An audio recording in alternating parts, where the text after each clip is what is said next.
Olá você, seja bem-vindo a mais uma edição do SETcast, agora de Casa Nova. E comigo sempre está o Bruno Martins, diretamente do Rio de Janeiro. Olá, Deise. Parabéns aí pelo novo cenário. Estamos de Casa Nova para esse grande programa que é o SETcast e vamos para mais uma edição. É isso mesmo, a SET sempre se renovando e o SETcast também vai junto nessas transformações e renovações tecnológicas, mas também de visual. E a SET você já conhece, é a associação que reúne profissionais e empresas do setor de mídia e entretenimento. Com foco em tecnologia e modelos de negócio, a SET acompanha as tendências desse amplo ecossistema do universo audiovisual e traz tudo aqui para você. Quer saber das novidades? Vem para a SET! Isso mesmo, pessoal. E o SETcast é um dos canais de comunicação da SET. Aqui temos sempre convidados muito especiais que contam as suas experiências, suas histórias inspiradoras. Falamos de tudo: tecnologia, negócios, mídia e entretenimento em geral, mas não só isso. Acompanhe nossos episódios e se atualize. Aprenda, se divirta, se emocione. Enfim, fique com a gente. Para saber mais sobre a SET e se associar, acesse set.org.br. Bruno, e hoje estão conosco dois convidados muito especiais, que é o Marco Carvalho e o Lucas Muratori, da Matsa. Não é isso? Sejam bem-vindos! Obrigado, Deise. Obrigado, Bruno. Prazer estar aqui com vocês. Olá, Deise, Bruno. Obrigado. Bom dia para vocês. Muito bom recebê-los, né, Bruno? Sim, prazer é todo nosso. E é sempre bom falar de educação, principalmente no nosso país. É um país que tem vários desafios em termos de educação. E, bom, vocês são uma empresa de educação na área de tecnologia. Vocês poderiam falar mais um pouquinho sobre vocês, suas carreiras e como vocês chegaram nesse momento a trabalhar com tecnologia e educação? Bom, vou contar um pouco da história. Eu sou um profissional de TI que está no mercado desde 81, um jurássico da história de TI. Né? Comecei minha carreira trabalhando com mainframe e vi toda a transição acontecer até agora, vivendo essa geração de IA. Em 87 eu comecei minha primeira empresa, uma empresa de serviços de manutenção, depois se migrou para revendedor, de fabricante, depois para consultoria, de governança, implementação de gestão de processos, gestão de projetos. E mais adiante a gente teve uma oportunidade aí de começar uma jornada na carreira com o Linux. Né? Eu tenho aqui um grande troféu, que é uma plaquinha do Linux assinada pelo próprio Linus Torvalds, quando a gente teve a oportunidade de trazer Linux para o Brasil no mercado corporativo. Foi uma aventura bastante interessante e nos deu bastante insights. Né? E isso me inspirou me mostrou o quanto o conhecimento é capaz de transformar as pessoas quando ele é colocado num ambiente livre, onde as pessoas tenham tranquilidade para poder compartilhar o que saibam para construir excelência.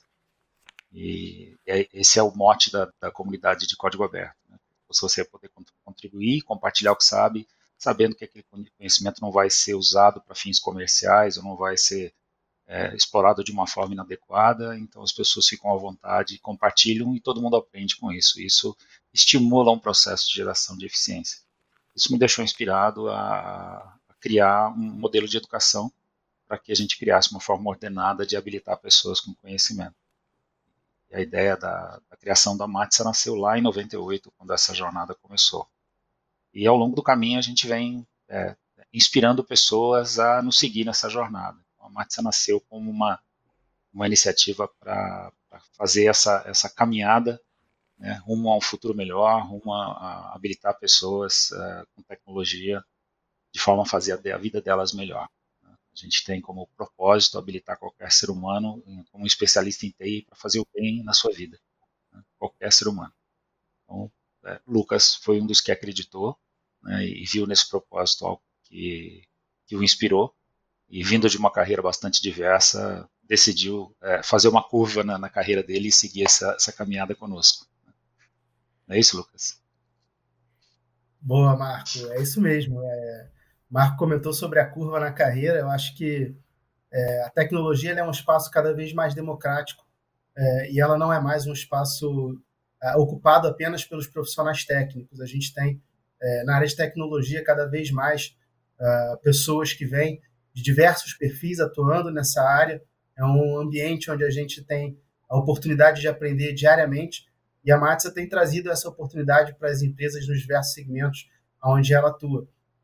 Falando um pouquinho dessa minha carreira, uma carreira que começa numa formação em geografia e que se aprofunda no trabalho com dados geoespaciais, e aí, ao longo desse ambiente de atuação tecnológica com dados geoespaciais, eu tive a oportunidade de me encontrar com o hoje presidente da SET, Paulo Henrique. Queria, inclusive, parabenizar o Paulo Henrique pela nova posição. E ele foi um dos responsáveis por algumas das curvas nessa minha carreira, como, por exemplo, uma pós-graduação na área de Business Intelligence, e que naturalmente vai se traduzindo em formações em outras verticais, em outras horizontais, que me trouxeram para essa posição hoje aqui na Matsa, atuando como executivo de negócio, participando em programas, projetos que desenvolvem colaboradores nas empresas, que são cada vez mais empresas tech, Travels Tech, Health Techs, empresas que transformam o seu negócio através de tecnologia, que colocam o conhecimento em primeiro lugar, colocam as pessoas em primeiro lugar, dando a elas a oportunidade de se desenvolverem, independentemente de serem profissionais que atuam diretamente com a tecnologia ou não. E o que você traz de mais precioso da geografia para a educação em TI? Conta pra gente, Lucas. Muito obrigado por essa pergunta. Na geografia, a gente conhece uma perspectiva de globalização muito forte, talvez uma das primeiras perspectivas globais de olhar sobre a globalização, vinda de um autor que se chama Milton Santos. O Milton Santos traz para a gente um olhar de fixos e fluxos, um olhar de transversalidade dos meios de produção e que vieram para mim através da geografia. E, além disso, claro, a geografia atua com softwares muito potentes e também com inteligência artificial já há algum tempo para análise de imagens de satélite, para sensoriamento remoto, que foi o que me trouxe para essa área de tecnologia e que me permitiu conhecer sistemas de informação, me permitiu conhecer ambientes de bancos de dados e que me fez hoje entender o valor que a educação tem, porque na geografia a gente entende também o papel da sociedade, o papel que a gente tem na sociedade para poder transformá-la.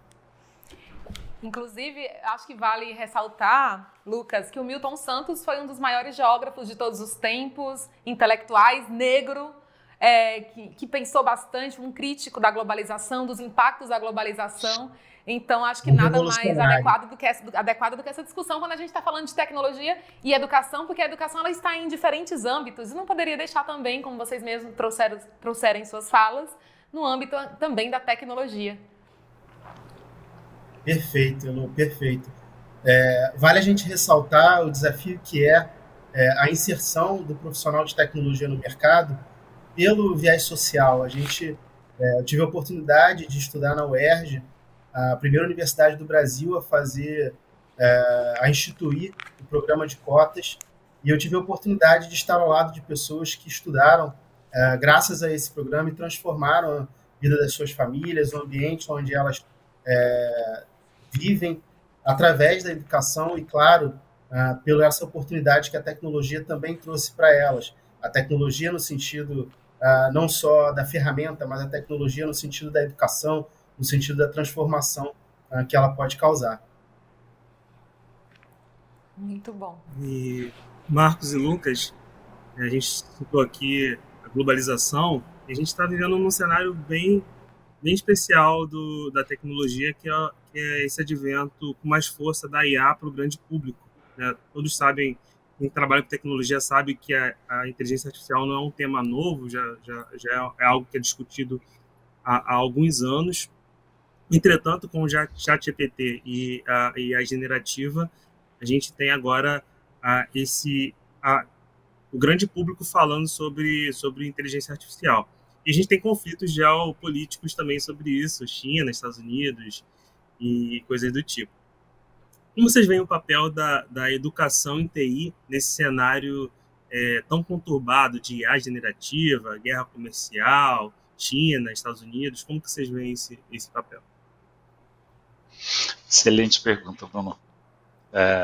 Bom, a gente está vivendo aí um ano bastante intenso, né, desde a mudança do comando lá nos Estados Unidos, e isso disparou aí um processo de guerra, para não dizer guerra, conflito comercial no mundo, e para a gente entender a relevância da tecnologia, veja que um dos primeiros pontos a serem levantados durante as falas do então presidente Trump é com relação à relação com a China, porque é um dos grandes polos industriais do mundo, e a primeira ação forte de indústria que ele fez não foi na siderúrgica, nem no minério, nem na têxtil, nem na alimentação, foi na indústria de tecnologia, foi um apoio em cima para manter a hegemonia americana do ponto de vista de fabricação de tecnologia, na fabricação de chips e componentes, que hoje a gente sabe o quanto o mundo tem a sua relação dependente da China ou do Oriente, e ele colocou um ponto crucial deles manterem a centralidade da atuação com inteligência artificial, porque percebe a estratégia que essa tecnologia traz para o país do ponto de vista de soberania. Então essa é a relevância da tecnologia hoje na vida das pessoas, né? Se o líder máximo de um país como os Estados Unidos coloca isso como prioridade do seu governo, a gente tem que pensar que isso é um assunto que tem que interessar para qualquer cidadão do planeta. A gente não precisa ficar aqui discorrendo muito sobre como a gente usa ou não usa a tecnologia. A gente não vive mais sem ela, ela faz parte do nosso dia a dia. E se a gente voltar na história da humanidade em 100 anos, a gente vai ver que em cada ciclo teve algum tipo de tecnologia que fez com que a gente mudasse o nosso modelo de vida, nosso modelo de sociedade, a maneira como a gente se relaciona com as nossas realizações, com que isso estende a nossa vida, enfim. E a gente tem visto aí um modelo de exponencialização desse processo, né? Quando a gente pensa em exponencialização, a gente pensa em coisas que crescem mais, né? A gente pensa na quantidade dos itens que são gerados através de um processo. Mas a gente nunca pensa que exponencialização fala sobre encurtar o tempo. A gente faz as mesmas coisas em menos tempo, isso também é exponencialidade. E a IA está trazendo isso com muito ênfase agora, e só foi possível agora porque agora a gente tem todas as outras tecnologias associadas a elas que permitem que isso aconteça, né? A IA é um dos componentes que ativou essa exponencialidade, mas existem pelo menos mais 20 tecnologias que a gente pode usar aqui para exemplificar isso. Então, a importância da gente conhecer tecnologia para poder ser um ser humano melhor, viver melhor no entorno da sociedade para a qual a gente está se encaminhando, é cada vez mais intenso. Eu vou deixar um exemplo recente com vocês. Há 2 semanas atrás ocorreu um evento comandado pelo Peter Diamandis, que é um investidor emblemático lá do Vale do Silício, fundador da Singularity University, num evento chamado Abundance 360, onde estão lá os maiores futuristas e inovadores do mercado, numa comunidade bastante restrita, um evento com poucas pessoas, né, dentro do volume que existe nesse meio, e saíram de lá algumas projeções, e uma delas foi que em curto espaço de tempo, né, em menos de 10 anos, a gente vai ver 50% do PIB do planeta sendo produzido por robôs. Isso significa que 50% do planeta vai ter a sua renda vinda de alguma outra fonte que não é trabalho. Olha a mudança e o impacto social que isso gera e a importância que a gente tem de como a gente precisa aprender a se relacionar com a tecnologia. E é nesse ponto que a Matsa se posiciona, né, para a gente poder habilitar as pessoas a viver esse novo estilo de vida. Marco, e a Matsa é a sua 5ª empresa. Inclusive, você foi um dos fundadores da comunidade Linux aqui no Brasil. Então, eu queria que você trouxesse um pouco para a gente sobre esses processos de transformação e aceleração digital de organizações. Como é que se dá na prática, no cotidiano? Uhum. Muito bem. Bom, eu tive a honra de participar do engajamento do meio corporativo, da comunidade corporativa com Linux no Brasil, em 98. E a gente trouxe uma distribuição Linux para cá, o Caldeira Open Linux, e atender as empresas que a gente já atendia, empresas de grande porte, usando código aberto, que era uma mudança de paradigma bastante intensa e colocava as pessoas como um componente importante dentro do modelo de implementação dos negócios.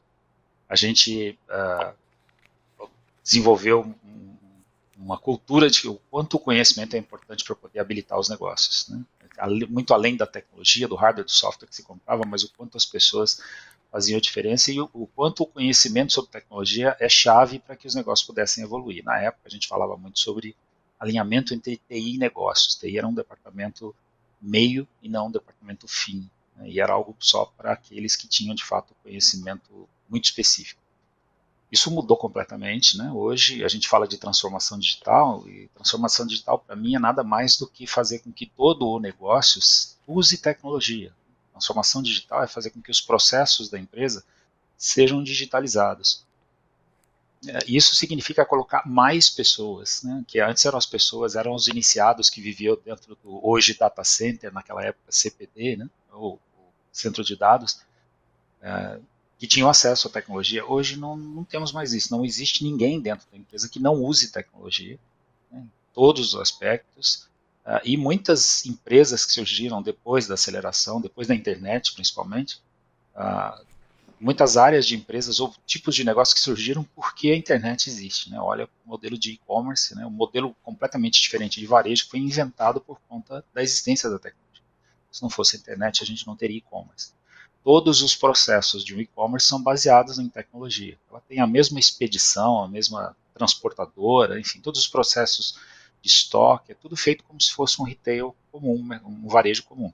Mas sem a digitalização não acontece. Então, todo mundo precisa saber disso, né? Transformação digital hoje significa que o ser humano precisa colocar o digital ou a tecnologia da informação dentro do seu rol de conhecimentos que é necessário para ele operar em qualquer trabalho.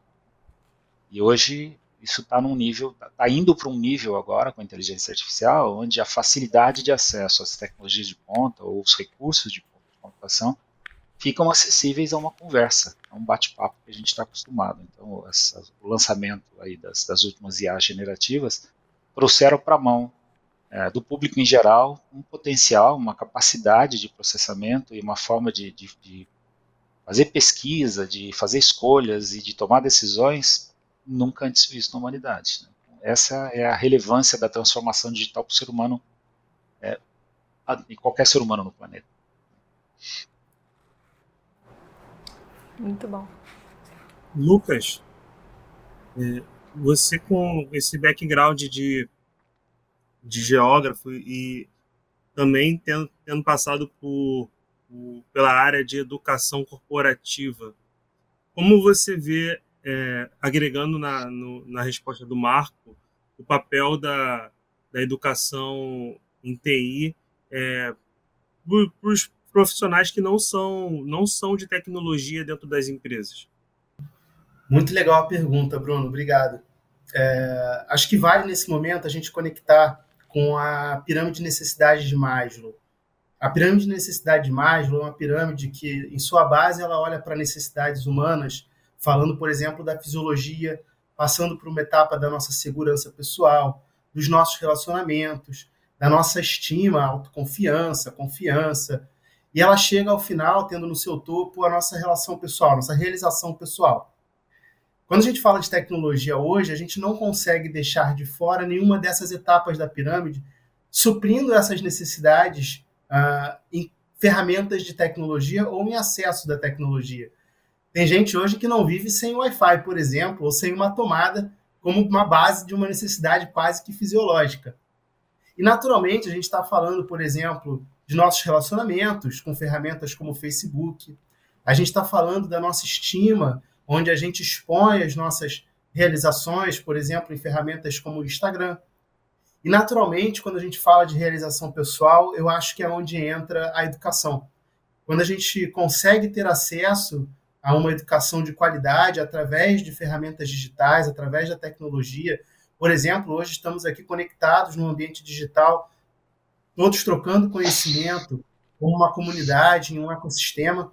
Isso sendo realizado graças à tecnologia, faz parte hoje dessa oportunidade que todos têm de utilizar a tecnologia para que aumentem e se realizem, aumentem a sua qualidade pessoal, a sua realização pessoal, mas também para que se realizem pessoalmente. Acho que vale também comentar o papel que as empresas têm nessa realização, por exemplo, com a criação de ambientes corporativos para que as pessoas se conectem, proporcionando, por exemplo, a criação de universidades corporativas, sistemas de LMS, que são os Learning Management Systems, para que possam distribuir conteúdos e informações. E, claro, vale mencionar também o papel que essas empresas têm, por exemplo, empresas membros da SET, em distribuir a informação, em dar acesso à informação para todas as pessoas, por exemplo, através de sinais de TV, sinais de rádio, para que aquela informação possa alcançar o Brasil profundo, possa alcançar os rincões da nossa sociedade, levando às pessoas conhecimento, levando às pessoas informação. Gerando inclusão e impacto social. Eu queria que vocês trouxessem também alguns exemplos de ferramentas que vocês têm levado para as empresas. Vocês também nos contaram que vocês atendem universidades também. Como é que funciona? Quais são os maiores desafios hoje de atender instituições, por exemplo, acadêmicas? Muito bom ponto, Lizzy. A gente, quando começou, nós precisamos escolher um ponto de entrada no mercado. Como a gente vinha do mercado corporativo, a gente escolheu entrar por essa porta, pelo relacionamento que a gente tinha com os fabricantes. Então, fomos ser o que é chamado de centro de treinamento autorizado. Entramos nos programas de educação que o mercado já possui sem inovar muito. Mas nós escolhemos um nicho específico que era prover instrutores de qualidade para eles com uma entrega diferenciada, porque essas pessoas estão muito alinhadas com o nosso propósito, o nosso jeito de fazer, é de habilitar pessoas. Então, eles entram com paixão para fazer isso. Uma vez que a gente se estabilizou nesse meio, e levou aí 3, 4 anos para a gente conseguir achar a forma adequada de fazer, ajustar todo o nosso nível de relacionamento contratual com grandes fabricantes, a gente foi olhar para o resto do mercado que a gente não acessava. E o primeiro passo foi na academia. A gente percebeu que assim, existe há muito tempo uma falha, um apagão de mão de obra. Em todos os mercados a gente vê isso, em engenharias, tem muito forte, em advocacia também, em direito também. Na tecnologia isso não é diferente, e isso acontece por um movimento natural. A academia ela tem uma velocidade de operação, ela tem um ciclo de construção de conhecimento e distribuição, e esse ciclo está vinculado à natureza de operação. Uma graduação normalmente dura 5 anos, hoje a gente tem graduações de 2 anos, mas existe um ciclo prévio que é de aprovação do conteúdo pelos órgãos reguladores, no caso do Brasil, o MEC, que define, né, aprova se aquele conteúdo pode ser ministrado daquela forma ou não, e uma vez liberado, a universidade começa a entregar. Então, se a gente pensar, na melhor das hipóteses, no curso de 2 anos, a universidade leva 2 a 3 para poder fazer esse conteúdo ser aprovado, que é via de regra assim que acontece, de 4 a 5 anos leva para o primeiro profissional daquele conteúdo ser formado e colocado no mercado. Não preciso contar muita história para mostrar o quanto isso é longo em termos de tecnologia.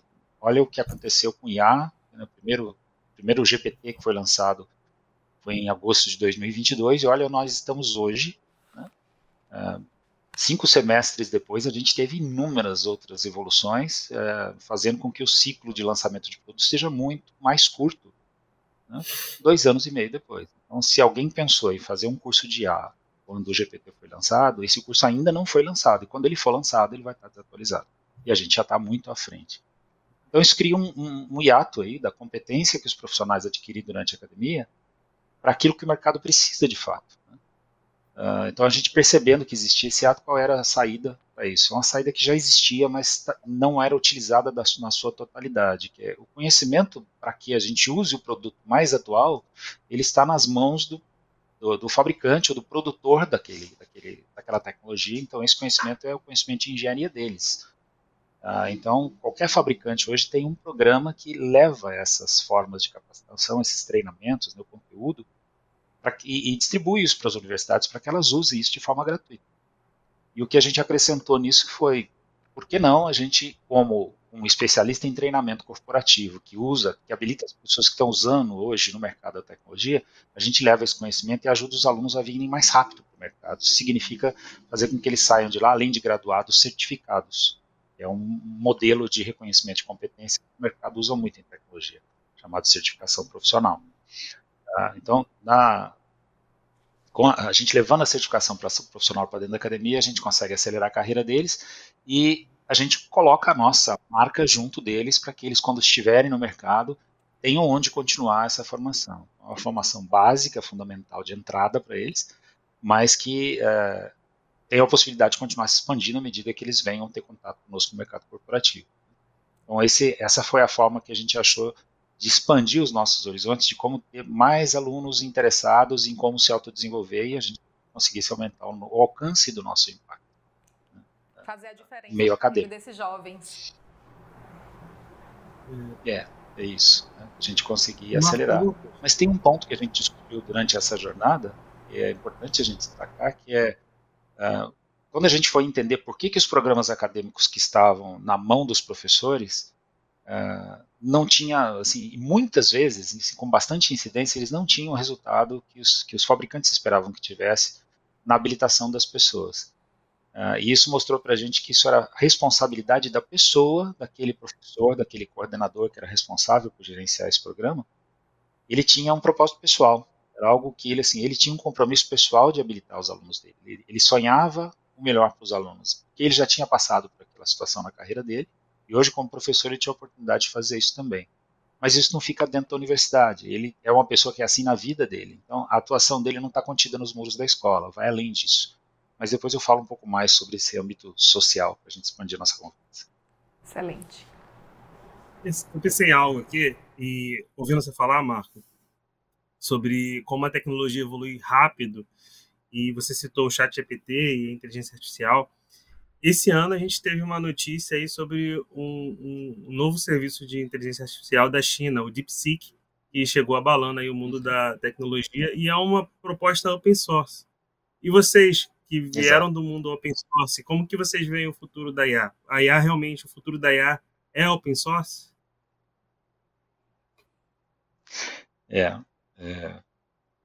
Você puxou uma linha de raciocínio aqui que vai me fazer abrir um assunto um pouquinho mais amplo com vocês, mas acho que é providencial. Né? Eu acredito sim que a gente, assim, por convicção e por experiência de que o mundo open source resolve problemas de uma forma que o mundo fechado não resolve, mas não resolve todos. A gente precisa de uma harmonia entre as empresas de software fechado e o mundo open source. E de onde essa informação vem? Isso é muito recente. O ano passado eu tive a honra de participar de um evento na ONU chamado OSPO for Good. OSPO significa Open Source Program Office. Isso é um título que foi criado pela comunidade para aquela pessoa que dentro de uma organização faz com que a área de software dessa organização se relacione com a comunidade open source. Por que isso foi necessário? Sem medo de errar, 90% do software que é utilizado no planeta hoje é open source. Tá?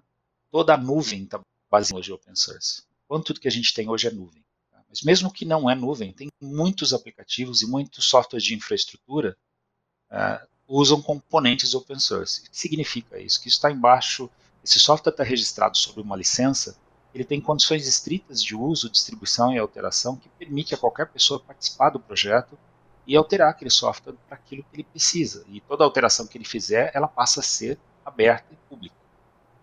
Isso para uma organização, uma empresa de software, um banco ou qualquer indústria que faça, que lance mão desse tipo de protocolo, ele precisa tomar cuidado com aspectos jurídicos, de conformidade, enfim, financeiros, né, tem riscos para os negócios.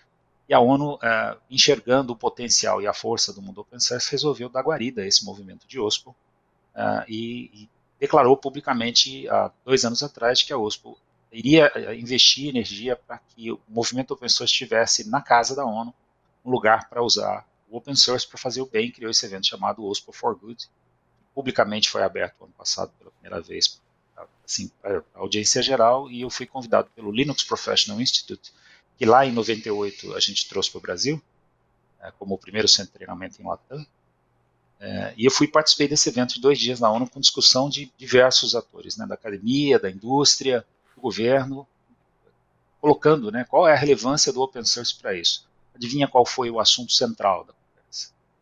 Foi OpenAI, não a empresa, mas IA aberta, IA de código aberto e dados abertos. Né? Esse é um outro problema crucial em IA, quando a gente fala assim, que dados são usados para treinar as IAs que estão aí. A gente já teve uma série de discussões sobre abertas no mercado, dizendo de onde vêm os dados que estão nos GPTs que a gente está usando, se esses dados estão infringindo a acordo de propriedade intelectual ou não, né? A gente teve um caso aí de um jornal grande nos Estados Unidos que se levantou com isso logo no começo, e vários outros veículos, né? Livros, né? Editoras e outras fontes de conteúdo. E existe um conjunto de dados que é um conjunto de dados aberto. Por exemplo, os dados públicos. Os dados dos governos são públicos. Né? A gente tem um portal de transparência no Brasil que tem dados disponíveis. Qualquer um entra lá e baixa todos os dados do IBGE, por exemplo. Está tudo disponível. É um dado público. Ele foi construído com dinheiro público. Então, os dados abertos e o código aberto de IA cria uma perspectiva de desenvolvimento de uma forma livre, que é uma competição intensa, né, e desafiadora para as empresas de código fechado. Né? A própria OpenAI ela foi criada como uma empresa sem fins lucrativos, como uma .org, e que agora está num movimento de se tornar uma empresa fechada e tem toda uma conversa sobre isso faz sentido, não faz sentido, e os grandes players que são empresas fechadas estão aí lidando com isso. Então esse movimento OSPO é um movimento bastante representativo e a gente teve essa honra de ser o único brasileiro participando lá, indo do Brasil para participar desse evento, e a gente volta lá agora em junho para continuar o desenvolvimento de agora com um evento até mais intenso, com mais participação, com hackathon e brasileiros participando, enfim. E a gente deve estar lá ajudando a construir. A percepção que eu voltei de lá no primeiro ano, assim, muito do que é feito com IA no open source não é visto e nem divulgado, assim como esse número de 90% da base de software do mundo ser open source, esse é um número que não está visível, não está demonstrado, mas é fato. E assim, os grandes promotores hoje de open source são os grandes fabricantes de tecnologia. Lá em 98, quando a gente atuava com Linux, éramos nós, open source, contra todas as empresas de software fechado que diziam que isso não era legal, não era uma coisa que não funcionava. Open source não tem uma empresa por trás, se você tiver problema, quem você processa, coisas do gênero. Para não citar todos os outros exemplos de objeção que a gente tinha. Hoje, as maiores empresas open source do mundo são exatamente as empresas com quem a gente competia, por assim dizer, na época. Tanto que a reunião do ano passado do OSPA, a reunião de fechamento e levantamento de dados e conclusão de próximos passos, né, definição dos resultados do evento, foi realizado dentro do andar do GitHub, que é uma empresa da Microsoft. Então, isso é uma mudança de paradigma bastante que mostra para a gente que o open source é muito relevante. Tá? E a IA não vai ficar fora disso. O fato do DeepSeek ter sido colocado como open source trouxe bastante força para a comunidade, mas a comunidade não é tão fácil assim. Eles foram bastante exigentes na análise do que a DeepSeek falou, e para ser open source tem 3 aspectos, que eu não vou entrar em detalhes aqui agora, mas dos 3, somente um deles comprovava que de fato era open source. O código não estava, por exemplo, o código não estava totalmente aberto quando eles lançaram. Tá? Então, a gente tem que olhar para isso com bastante carinho, e essa força da comunidade open source vai vir com bastante intensidade para frente. Muito bom. Eu queria complementar um pouquinho o que o Marco trouxe. Quando a gente fala de open source, o termo que ele usou, eu acho que traduz bem, que é a criação da comunidade. Mas junto a esse termo, a gente fala claramente de colaboração. Né? Sem colaboração, o resultado não chega. E nesse ambiente, o open source e o mundo privado, cada vez mais surge, para que haja disrupção na tecnologia, a necessidade da coopetição. A coopetição como um termo, aglutinação das palavras cooperação e competição. Eu queria convidar quem está nos ouvindo para exercitar a colaboração, para exercitar a coopetição, para que a gente alcance cada vez mais a disrupção no nosso ambiente de trabalho, cada vez mais a disrupção na nossa sociedade, como resultados positivos para os nossos negócios. E, naturalmente, no ambiente de transformação digital, provavelmente a maioria de vocês já ouviu, mas é sempre bom a gente citar o termo frenemies, né? Que é o ambiente onde temos um competidor, um inimigo, mas que para determinadas soluções se tornam nossos amigos, os nossos colaboradores. O Marco acabou de citar, por exemplo, a Microsoft e o GitHub, mas esses exemplos eles são inúmeros no mercado de tecnologia, e eu acho que a gente precisa cada vez mais exercitar essas oportunidades de trabalho em conjunto, em colaboração. Agora a gente queria falar sobre... desculpe, pode falar, Marco. Muito bem colocado sobre o GitHub. O GitHub era uma comunidade que nasceu dentro do movimento open source, e a Microsoft investiu nesse projeto e esse projeto se tornou uma empresa, a Microsoft adquiriu por perceber que ali eles têm um ambiente de colaboração natural e que toda a comunidade tinha adotado isso como um dos padrões de comportamento. Então, foi a maneira dela adentrar essa comunidade e fazer parte dela de maneira legítima. E os seus grupos de desenvolvimento interno passaram a poder falar disso abertamente. Uma coisa comum no mundo open source é assim, a pessoa trabalha numa empresa de código fechado, durante o dia ela é programador e funcionário daquela empresa. Durante a noite ela trabalha como indivíduo numa comunidade, em algum projeto de open source, né, em algum projeto aberto, e tem duas vidas, né? Aqui eu só pago pelo trabalho que eu faço, num código fechado eu não posso divulgar nada. Mas, do outro lado, eu faço o que eu quero, eu faço o que eu gosto, com entusiasmo e alegria, eu estou tranquilo com o que eu estou fazendo, então eu trabalho num projeto open source. Quando essas barreiras caem, a gente passa a ter a mesma pessoa, tem uma integração. Tem um fato importante que está acontecendo agora, isso acabou de começar. Existe um outro acrônimo chamado ISPO, que é Inner Source Program Office, que é uma pessoa que usa as práticas da comunidade open source dentro das empresas para desenvolver o seu software privativo, confidencial. Então ele está adotando as melhores práticas para desenvolver o software proprietário. E essa pessoa, invariavelmente, é uma pessoa que faz parte do mundo open source, né? Esse movimento acabou de começar, a comunidade Latam tem 7, 8 membros, e a gente está crescendo rapidamente para isso. Só tem as maiores empresas que vocês possam imaginar já fazem parte dessas comunidades. A Matsa é a menorzinha delas. Por conta desse privilégio que eu tive de participar do evento da ONU, eu estou conhecendo esse assunto. Em breve a gente deve lançar, inclusive, um livro em português definindo o que é a OSPO. Quando isso for acontecer, eu volto aqui para trazer para vocês essas novidades. Então, isso que o Lucas trouxe é fundamental, porque o aspecto colaborativo e comunidade, na nossa visão, na Matsa, é a forma para onde organizações caminham. Se a gente não tiver esse processo colaborativo estabelecido, a gente caminha a gente vai no caminho contrário para onde a humanidade está pedindo a gente, né? E uma palavra que o Lucas usou me chamou a atenção é assim, quando a gente tem competição, a gente tem a sensação de que existe um competidor, né? E esse competidor a gente chama ele de inimigo ou de rival. Mas o jogo da comunidade é um jogo infinito, é um jogo que ninguém ganha, onde todo mundo joga para que o jogo continue acontecendo. O The Infinite Game, que é um livro do Simon Sinek, que eu recomendo a todos, descreve bem essa forma de agir, e o último capítulo do livro fala como os pais deveriam cuidar dos seus filhos para que eles aprendessem a ser jogadores de jogo infinito.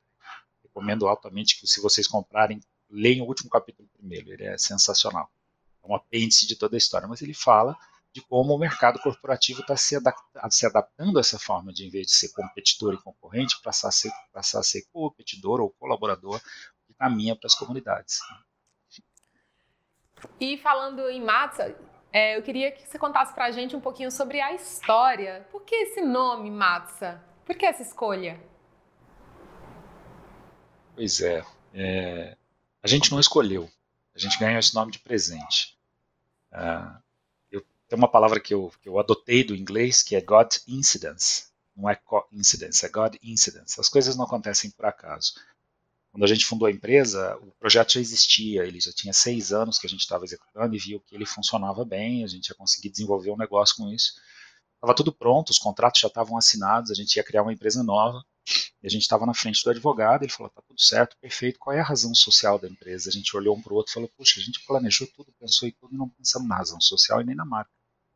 Como que a gente vai lançar, né, um novo negócio e a gente não tem esse nome? A gente não precisava de fato, porque a gente tinha um projeto anterior que nos garantiu a continuidade e a gente não tinha uma necessidade de promoção naquele momento. Então, ok, então vamos colocar as iniciais dos nossos nomes. Então a gente coloca assim, ESYMAC, né? Edson Satoru Yokota, Marco Antônio Carvalho, vai se chamar EasyMac.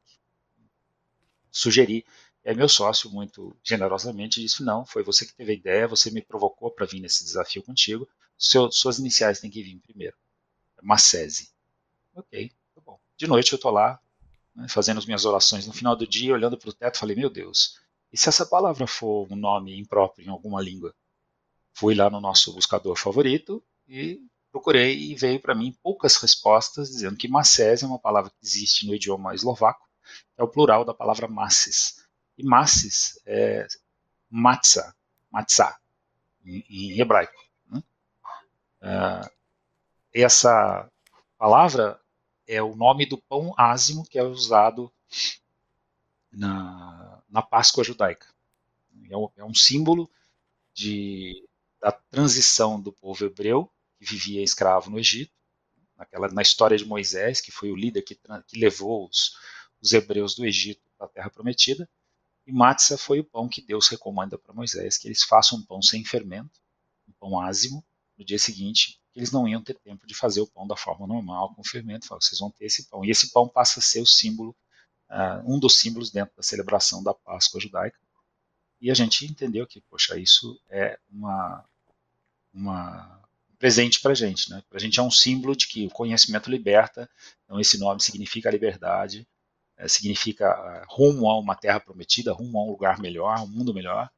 E a gente abraçou isso com muito carinho, por isso que o nosso propósito de habilitar qualquer pessoa em tecnologia, que é a nossa área, o nosso assunto, para fazer o bem no seu entorno, para ter um mundo melhor, para ter uma família melhor, para ter uma vida melhor, faz muito sentido com essa nossa origem, que não foi escolhida.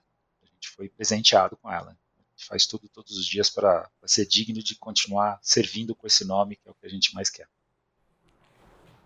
Excelente. E a educação, né, todo o seu poder transformador nos leva também a esse mundo melhor. E agora, unindo-se à tecnologia. A super missão da matzah. Certo, Lucas? Perfeito, Daisy.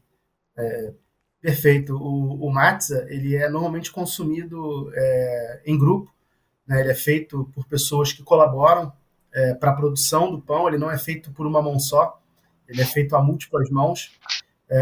E ele, além desse simbolismo, ele é criado, né, ele é feito também como uma forma de comunidade, né, como uma forma de integração. E isso parte aqui do nosso propósito também, de criar essas comunidades, de reunir as pessoas que têm esse mesmo propósito que a gente. Então, eu queria dizer para vocês que, assim, quem quiser trabalhar com a matzah, nós estamos prontos, mas quem quiser se unir ao nosso propósito, juntos nós seremos imbatíveis, e quer convidar as pessoas para estar com a gente, construindo essa nova sociedade, construindo esse futuro, porque eu acho que é através da educação que a gente consegue mudar as nossas organizações, mudar a sociedade, e essa educação certamente passa por essa transformação. Excelente. Acho que essa fala, Lucas, dá o próprio tom da finalização desse programa. A gente está chegando ao fim, não é, Bruno? E a gente queria... O Marco até trouxe já uma dica de livro, mas a gente tem essa tradição aqui no final do nosso programa de a gente saber um pouquinho mais de vocês, o que vocês estão assistindo, lendo, ouvindo, enfim. Então, se vocês puderem compartilhar um pouco aqui para o nosso público, é bem-vindo. Vou começar por aqui fazendo uma indicação. No início a gente falou da curva na minha carreira, a gente falou sobre os movimentos que a gente pode ter nas nossas carreiras, e hoje cada vez mais na área de tecnologia é importante a gente levar em consideração fatores como a inteligência emocional para o nosso aprendizado. E existe um livro que não é estritamente voltado para a área de tecnologia, nem um pouco, na verdade, mas que mostra muito para a gente a nossa capacidade humana de resiliência, de colaboração, de empatia, que é o livro A Incrível Viagem de Shackleton. É um poder que a liderança pode exercer sobre um grupo de pessoas que ficam presas no meio do gelo, no Polo Sul, e que passam um período muito além do que eles haviam planejado, presos naquela situação de dificuldade severa, e que, como a inteligência emocional da liderança, de todos os colaboradores que estavam ali, das pessoas que estavam ali por um propósito, levou a eles a uma saída de sucesso, e que naturalmente inspira a gente a alcançar resultados que a gente pode considerar exponenciais. Então, queria deixar aí essa recomendação de livro. Eu quero aproveitar só um gancho para também indicar, já que a gente falou do Milton Santos, por uma outra globalização, que é exatamente a gente poder olhar o mundo em outras perspectivas, a partir dos movimentos populares, sociais, a gente poder olhar para uma globalização que transforma, que inclui, que eu acho que resume um pouco de tudo aquilo que a gente falou nessa conversa hoje. E, enfim. E quanto a você, Marco? Então, eu já deixei a minha dica ao longo da fala aqui, do livro do Sinek, mas eu falei de exponencialidade, E a exponencialidade foi discutida amplamente pelo Peter Diamandis e o Salim Ismail, que era o cofundador lá da Singularity, lançou um livro chamado Exponential Organizations, mas eu quero chamar a atenção para um outro, foi criado por um subgrupo dentro dessa comunidade que ele criou com um livro Exponential Organization, chamado Exponential Individuals. Se existem organizações exponenciais, é porque existem indivíduos que têm uma atitude, um comportamento diferenciado. E quem são esses indivíduos, como eles se comportam, que atributos eles têm. Com base nisso, esse grupo chamado Exponential Individuals, ou EXI, documentou e escreveu um livro que é uma jornada de como se transformar, como ser um indivíduo exponencial, e o significado disso está bem claro no livro. Não tem muito a ver com tecnologia, mas é uma convergência entre o comportamento humano e o uso da tecnologia para poder crescer de forma sustentável como ser humano. Então, fica a dica. EXI se chama The Exponential Individual Playbook, onde eu tive a honra de ser um dos coautores. Excelente! E estamos caminhando para o final. Bruno? Sim, Deise, foi muito bom tê-los aqui conosco, falar sobre educação, tecnologia e falar sobre sociedade é sempre algo que nos motiva muito, move o SETcast aqui, ele nasceu com esse propósito aqui de falar de tecnologia, sociedade, inovação, diversidade. E obrigado pela presença de vocês. E fica a dica aí para a nossa audiência de entrar em contato com a Matsa para apoiar nos programas educacionais corporativos, tá bom? Obrigado, pessoal. Obrigado, Bruno. Obrigado, Deise. Valeu, Marco. Até a próxima. Obrigado, pessoal. Até a próxima. Obrigada, gente. Vocês são sempre muito bem-vindos aqui para contar as novidades aqui para o SETcast. As portas estão abertas. Bruno. Muito obrigado pela oportunidade. E Bruno, muito obrigada por mais um SETcast, agora de nova cara. Obrigada aí pela companhia, pela parceria. Isso. Queria agradecer a nossa audiência. Obrigado por terem acompanhado até agora. E, bom, já teremos mais outros SETcasts. Fiquem ligados e acompanhem o nosso canal. E o SETcast é produzido nos estúdios da VEM TV com direção executiva de Igor Moraes, direção de imagem e áudio de Giovanni Fernandes e Vladimir Silva, coordenação de Tito Liberato e Giovana Souza, produção de Fábio Pereira e apresentação de Bruno Martins e eu, Deise Feitosa. E para saber mais sobre a SET e se associar, você já sabe, acesse set.org.br. Muito obrigada e até o próximo episódio do SETcast.